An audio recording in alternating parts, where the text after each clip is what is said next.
But anyway guys, this is the application that I learned the most powerful prayer on board the ship.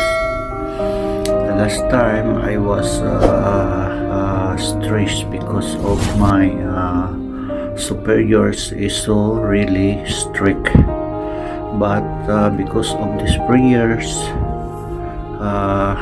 for now they are slowly become a very good and friendly guy to me and also to my companions.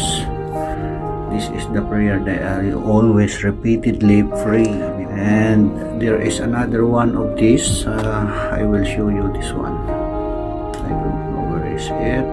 Yeah, this one. So this is the capture screen that I have. So this is the prayer that I always pray every time, every day. Hello guys, it's me again, Kuya Shinops, and today I want to share you another most useful Android application. This is a very useful and powerful Android application. This is a Catholic prayers Android application, or Christian prayers Android application.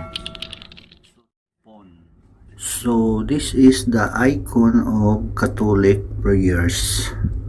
Anyway guys, I just want to show you that this is the new logo of CFC, and I'm proud to see that I am a member of this community.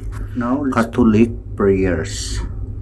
So all you have to do is to download it from Google Play Store. It is 100% free, but for now I cannot show you how to download it because we are at sea. We came from China going to Portland, USA. Anyway, so this is the Catholic prayers. So on the first time you open it, you will see it like this, and basic prayers. Here inside on the basic prayers, you can see all the prayers inside. So on the first one is sign of a cross. This is how you start to pray. So just speak that in the name of the Father and of the Son and of the Holy Spirit. Amen. So that is how you make a sign of a cross. So that's it.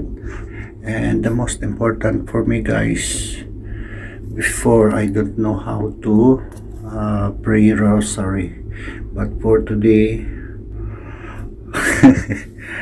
I'm proud to see that I am slowly learn how to pray the rosary because of this application.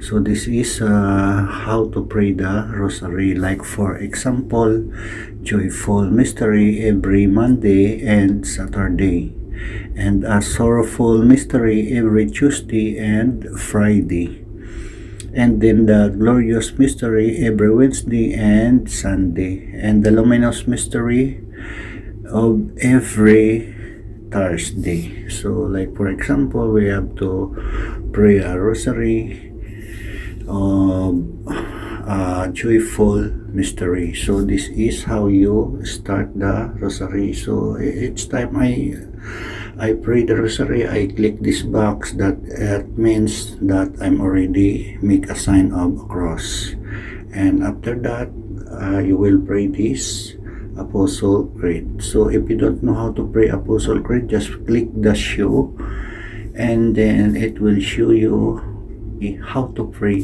Apostle Creed. So this is the Apostle Creed. I believe in God, the Father Almighty, creator of heaven and earth, and in Jesus Christ, his only Son, our Lord. So that's it. And then after that, you will start to pray the Our Father, and after that I will start a Hail Mary, 10 Hail Mary, not 3 Hail Mary, and I check it, and after 3 Hail Mary, you will start to the Glory Be and Fatima prayer. So if you don't know how to pray this one, just simply click the show and it will show you how to pray the Glory Be. So this is the Glory Be to the Father. And if you don't know how to pray Fatima prayer, just like me before, I don't know how to pray it, just simply click the show and it will show you like this. And you can see here, "Oh my Jesus, forgive us our sins, save us from the fires of hell, and lead all souls to heaven, especially those most in need of thy mercy." So that's it. To the first joyful mystery, the Annunciation. So you just simply read this prayer, and after that you start to Our Father. So it's repeatedly Hail Mary 10 times, and after that Glory Be and Fatima, and you can proceed to the next joyful mystery, the Visitation. So that's it, how to pray the Rosary. Just simply follow this until the end. So the end is Hail Holy Queen. Yeah, just simply read these prayers and until you will complete the Rosary prayer. So that's it, how easy to pray the Rosary. So now let's move to the next one. So if you don't know how to pray the Marian prayers, you just simply open it.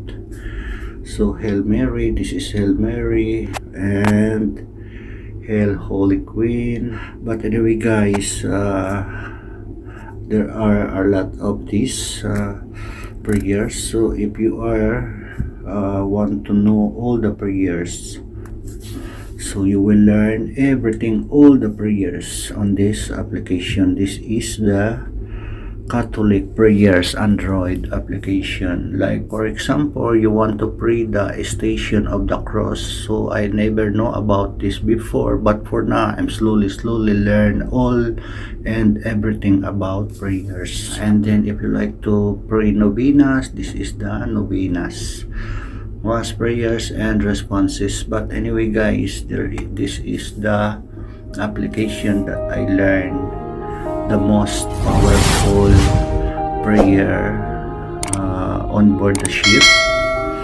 The last time I was stressed because of my superiors is so really strict, but because of these prayers,